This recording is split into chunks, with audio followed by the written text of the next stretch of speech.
Hello viewers and welcome to another video where we examine the historical accuracy of a scene from Kingdom Come Deliverance 2. In this short scene, the Chevalier Brabant is making remarks about what he considers to be the reality of medieval warfare.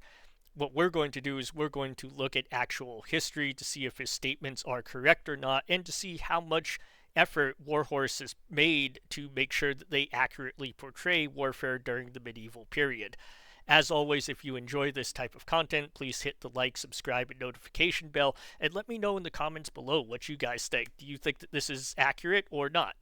And with all that out of the way, let's go ahead and get started. And that is how war looks, whether in Italy or La Bohème. It is always the same.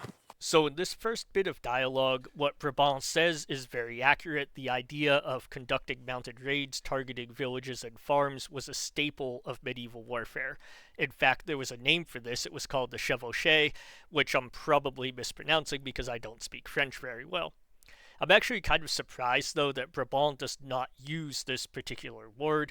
And far from being a raid for supplies or plunder, the Chevauchee was a strategic attack that was aimed deep into enemy territory with the goal of undermining or destroying the enemy's economic base. This concept was far from new, and the first well-documented instance of this occurred in 1069 during the Harrying of the North. This was a campaign that was carried out by William the Conqueror in response to widespread rebellions in northern England. While William was condemned for the severity of his attacks, I think the chronicler Vitalis said that God would punish him.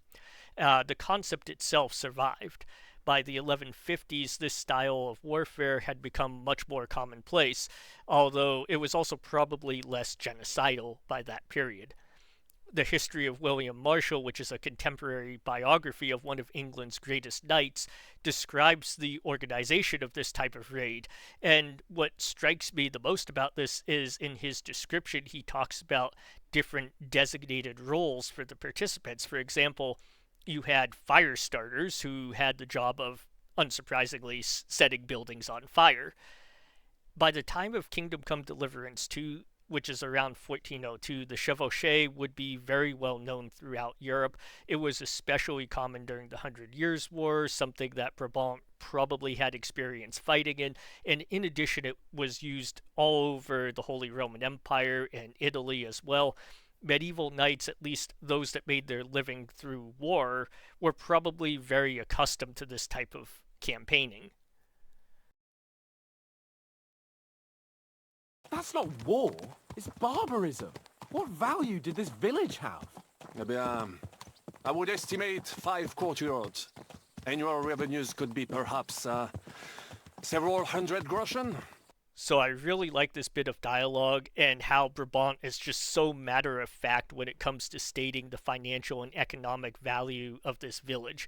And this is exactly why the Chevauchee was so popular.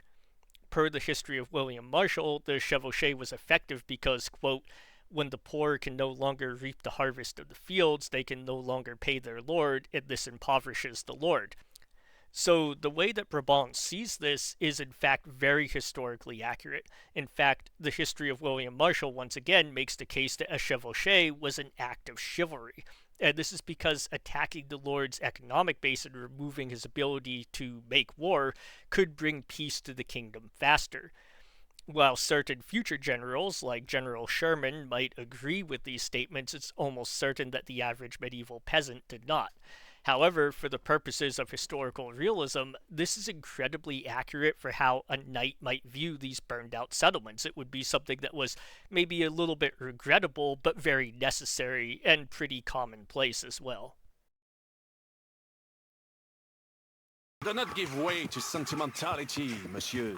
A village could harbor spies and saboteurs or supply the enemy, and destroying enemy assets is an effective tool of war. Wars are not decided only in battles. There are not even many of those. To strike in the rear, make the enemy lose and bleed. That is how most conflicts are fought. So once again here, Brabant's dialogue is incredibly realistic, and I want to really focus in on what he says about battles being very few. This is 100% true of the medieval period. Battles were a very rare occurrence. This was due to a number of factors, but basically medieval armies tended to be very difficult to command and control. Moreover, because of how many armies were raised via mechanisms such as the feudal levy or the arrière-ban, a defeat could mean an absolutely catastrophic loss of manpower.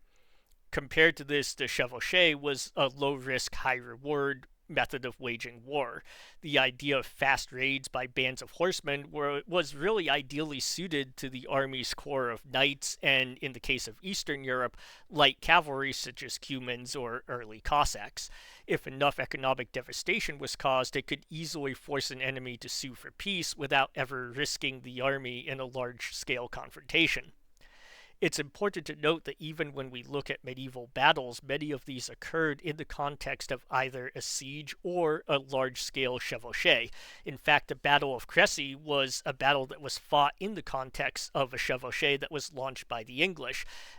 Likely the English had launched this raid in order to try to draw the French attention away from southern France, from Gascony, which the French had invaded earlier in the year.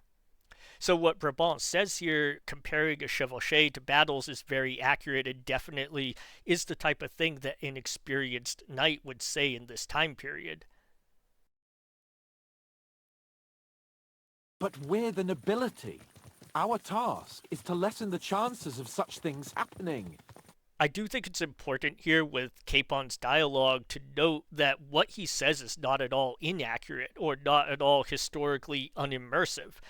Many knights probably would have felt this way, and this is most certainly the case when it was their lands being destroyed. Capon is a native Bohemian lord, and so he almost certainly would have felt very different about this than the more detached perspective of a foreigner like Brabant. It also kind of helps to highlight Capon's characters being sort of a younger noble who's kind of going through this growing process of maturing and seeing the harsh realities of the world around him. And I think it's a really good moment. It's a really powerful moment in that respect. Overall, this is another short scene in Kingdom Come Deliverance 2 that just shows how well the developers researched and understood the time period. The script writing for Brabant is an almost perfect depiction of how I think a medieval knight would probably have viewed the chevauchée, especially after serving in many different campaigns over a long career. At the same time, I like how they use Capon as a young local lord to sort of be the foil to this hardened view on attacking peasants.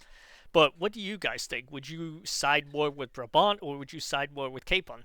Does it surprise you to learn that many medieval knights might have viewed this not just as a necessity, but potentially as an act of chivalry as well? Let me know in the comments section below, and as always, take care until the next time.